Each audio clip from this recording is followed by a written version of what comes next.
చాలా బాగా అంటే ఫస్ట్ టైం మీరు చూసారా థియేటర్లో? చూసాం. సో అప్పటికి ఇప్పటికి ఏమైనా చేంజెస్ ఉందా? ఇప్పుడు బాగుందా? ఎప్పుడు బాగుంది మన ఎక్స్పీరియన్స్? అప్పుడా ఇప్పుడు ఇంకా బాగుంది. అవునా? యాక్చువల్గా రిలీజ్ కదా వైబ్ కానీ థియేటర్ ఎక్స్పీరియన్స్ ఎలా అనిపించింది? చాలా బాగా అనిపించింది. అంటే ఆఫ్టర్ లాంగ్ టైం మురారి చూడటము, డాన్స్ వేయడము, జోష్, మళ్ళీ బ్యాక్ ఓల్డ్ మహేష్ బాబు చూడడం.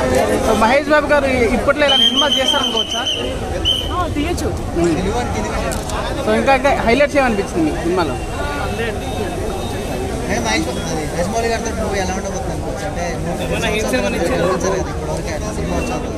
ఎప్పటికైనా అంటే రాజమౌళి ఇంకా ఎక్స్పెక్టేషన్స్ తెలిసింది కదా, బాహుబలి కానీ ఏవైనా సరే. సో వీ హ్యావ్ అంటే ఇప్పటి వరకు మన టాలీవుడ్లో బాహుబలి హైయెస్ట్ ఉంది కదా, మరి మహేష్ బాబు గారు బ్రేక్ చేస్తారు ఆ కలెక్షన్స్? పక్కా బ్రేక్ చేస్తారు. అంతేనా? Damn sure.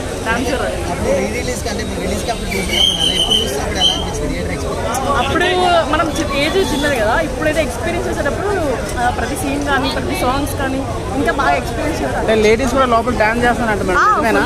అప్పటికంటే ముందు అమ్మాయిలు చేస్తున్నారు యాక్చువల్గా. చాలా బాగా అనిపించింది. మెలోడీస్ కదా, ప్రతి మూవీలో హిట్ అన్ని ఐటమ్స్ ఉంటుంది, బట్ ఫ్యామిలీ ఓరియంటెడ్ చాలా బాగా అనిపించింది. Thank you so much.